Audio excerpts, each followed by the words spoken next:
Well, I was going to bring my tattoo machine and I was going to set it up, and that was going to be my attention device, but I'm an idiot and I forgot it at home. So I brought this instead, and yeah, that's going to be my attention device. But the sound that can bring joy and happiness to the wielder, or pain and suffering for the victim that's at the mercy of the wielder. This ancient and painful beautiful art form is known as tattooing. The actual practice of tattooing has been around for centuries, and it goes back as far as the ancient Egyptians and can span all the way to the northern poles. And Eskimos have been found to be practicing the art of tattooing. Today I will enlighten you on the first techniques of the Japanese style tattooing, the Polynesian style, and the eventual evolution of the American Western modern tattoo machine. Let's see.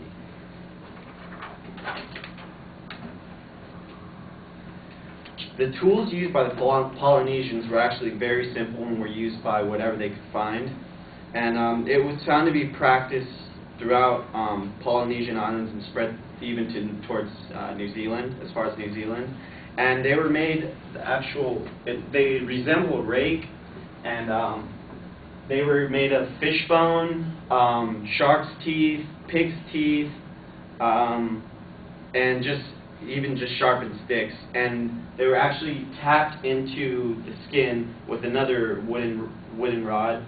And they used powder. They used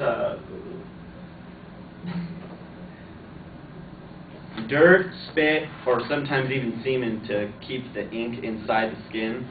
And yeah, it's pretty gross. But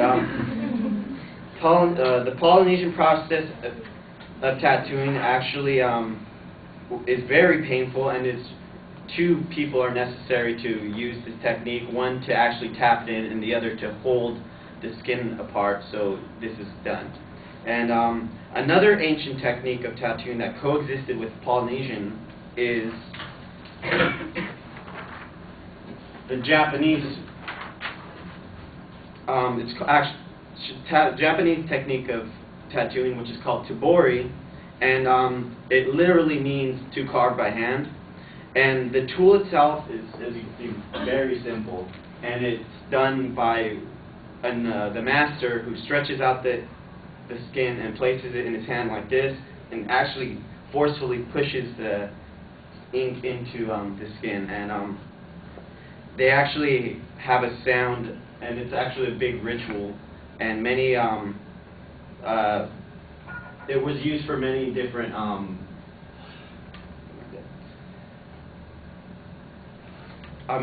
like Japanese firemen would tattoo water dragons on them to protect them, and this was a very symbolic symbol.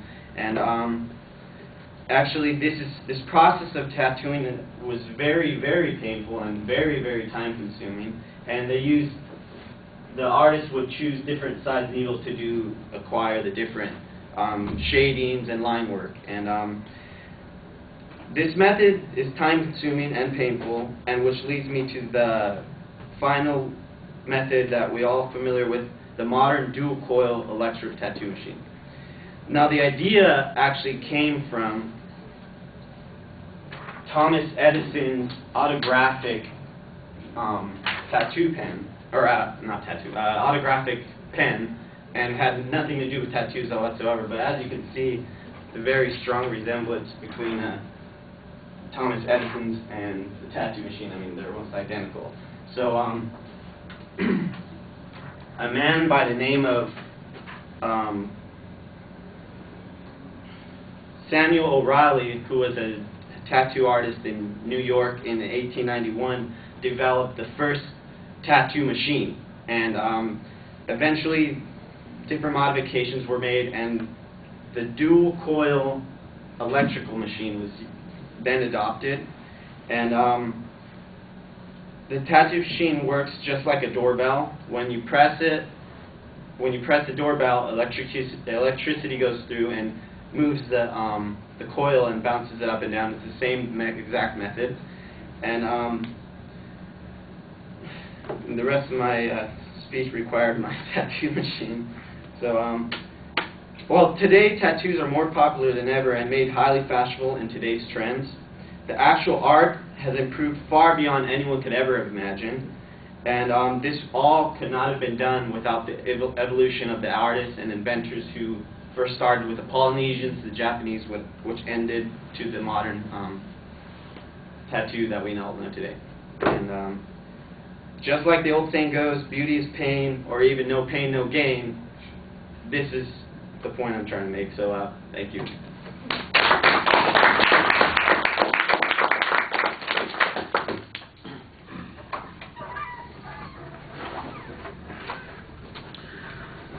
So Joel, what did you think? I liked how he turned his lack of his tattoo machine into his attention device. And I thought he did that well enough. All his visuals were good. He kind of stumbled over his own words in the beginning. Had trouble figuring out what he wanted to say. I think it could have probably been organized better. I think the information he had was good, though. Could you pick out any source citations? I didn't. Yeah, well, there weren't any. That's why. That's a loaded question. I asked it that way. Yeah, I think that's one of the problems. You've got good information here. You've got good ideas. You've got good descriptions. I know that this did not spring spontaneously into your head.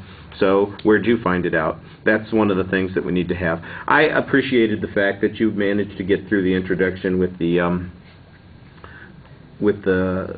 visual that you had instead of the one that you didn't have. That worked okay. Obviously, it was a little bit of a problem later for you when you got into that third section, and that's part of the content of the speech. That creates a bit of a problem for you, but I thought you improvised pretty well there. Your thesis statement and your preview basically seem to be the same thing, and I think that you need a little bit more focus. The evolution thing, I like the idea of that. I think that that's the right kind of goal to have. And then the structure does set up those kinds of points. I'm going to have to watch it again, or you're going to have to watch it again.